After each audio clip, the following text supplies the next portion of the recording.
Біздің үй нағыз педагогикалық кеңес. Бірақ басты директор ол менің енем. Ол кісі музыка пәнінің маманы болған соң, шаңырағымыздың әуенін де, тәртібін де өзі баптап отырады. Мен Әсем бастауыш сынып мұғалімімін. Сондықтан болар үйдегі ең кіші шәкірт те, көмекші де өзім. Ал отағасы да ұстаздар қауымнан. Қысқасы бізде үйде де сабақ, ас үйде де сабақ. Тек бір айырмашылығы, біздің үйде ешкімге екілік қойылмайды. Себебі біздің басты әдістемелік құралымыз шай үстіндегі сырласу.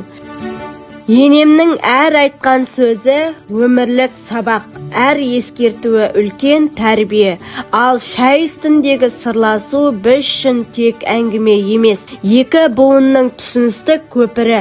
Осы кеседегі ыстық шай секілді арамыздағы сыйластық та әрқашан жылы болмақ. Бүгін біз сіздерді өз мектебіміздің ең тәтті үзілісіне шақырамыз.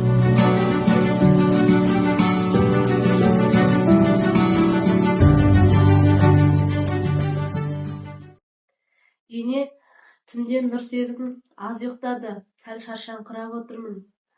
Сіздер кентіне қалай үлгердіңіздер?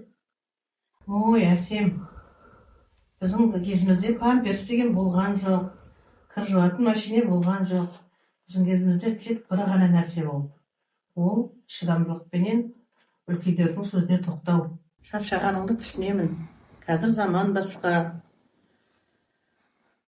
Сен өзіңді кінәлама. Сен өте жақсы анасың, жақсы келінсің. Не, Нұрсезімде 7-8 ай болып қалды. Тамақ жейтін уақыты да болып жүр өзінің. Мен жұмысқа шыға берсем қалай болар екен? Әсем, жан айналайын. Әйелдің бақыты тек ас үйдің жанында емес. Жұмысыңды жасай бер. Нұрсезімімді мен өзім ақ бағамын. Мен сенің жұмыс жасауына қарсы емеспін, айналайын. Әсем, мен жұмысқа шық деп рұқсат бергенменен сен күйеуіңе де ескерт, күйеуіңнің де рұқсатын ал. Күйеуіңнің разылығын алу ол әйелдің міндеті. Ешқандай жерде ата мен ененің рұқсатын ал, разылығын ал. Ата мен ененің алдында зыр жүгіріп қызмет көрсету керек деген жазылмаған.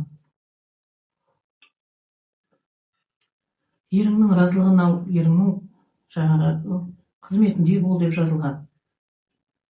Ал күйеуің жақсы көрген адамды, балам, сен де жақсы көруге тиіссің. Менің ұлым анасын жақсы көреді. Демек сен де оның анасын құрметтеуге тиіссің.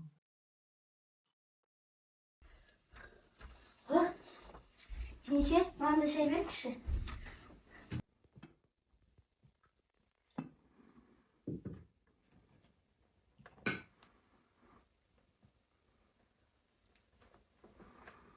Қаяқтан келдің?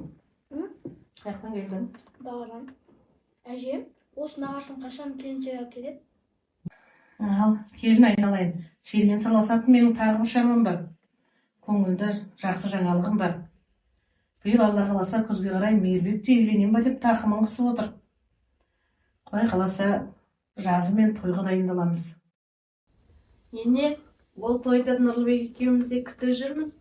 Айтпақшы, қыздың инстасын тауып алған мен. Ене, ол қыз деген өзіміз сияқты мұғалім қыз. Бұйырса ерке баланың тойын жақсылап дүркіретіп өткіземіз. Сіз уайымдамаңыз. Маған оның инстаграмы маңызды емес, маған оның маңдай шай құйғаны маңызды. Демек үйімізге тағы бір мұғалім келсе, үйіміз түгелдей білім министрлігі болады екен ғой. Әжем, мен нағашым тойында сабақ ұстамаймын. Бейбарыс ұстасын, мен үлкен жігіт болдым ғой.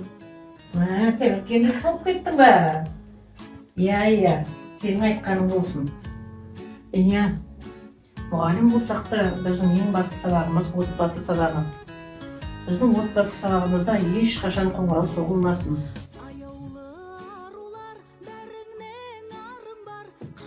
Рахмет, айналайын.